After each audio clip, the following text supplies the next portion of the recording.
Allez, place maintenant au résumé du week-end, à commencer par le triathlon Papy Fizimoli, c'est la longue distance ici au Mont d'Or. Dans cette eau à 23 degrés, les triathlètes vont d'abord se battre avec le corail à cause de la marée basse. 2 boucles pour atteindre les 1900 mètres de natation, soit une bonne demi-heure d'effort pour les meilleurs. Dans cette première partie sélective, des écarts importants seront déjà creusés. Ce sont naturellement les nageurs qui en terminent les premiers. C'est le cas par exemple pour Catherine Grandjean, toujours à l'aise dans l'eau. Chez les messieurs, la bagarre a déjà commencé en tête avant le début du parcours de 86 km à vélo, soit 3 tours du Mont d'Or. Frédéric Durand, ici dans le col de Ploum, il est en tête mais sous la menace d'un puissant retour de David Esposito qui lui reprendra 3 minutes dans ce duel à distance. Erika Ellis a pris les commandes du classement féminin devant Anne Kuklewski et Catherine Grandjean.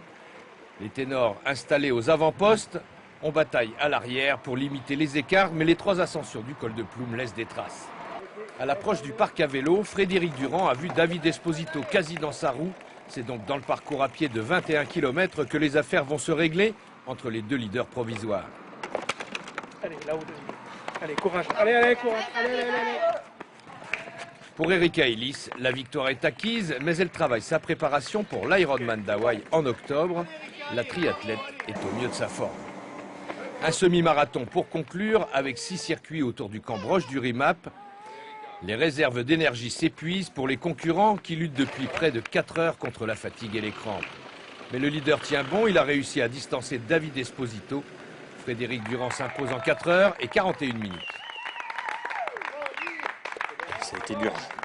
La fin de la course à pied est très dure. Les 2 derniers tours, je tombe le rythme, j'avance plus. Mais ça va, j'avais suffisamment d'avance. Je suis parti suffisamment fort à pied pour faire le trou. Et j'ai bien senti que ça revenait pas trop. Et heureusement, parce que derrière, c'était compliqué la fin. Sans surprise, victoire côté dame pour Erika Ellis et surtout chrono convaincant.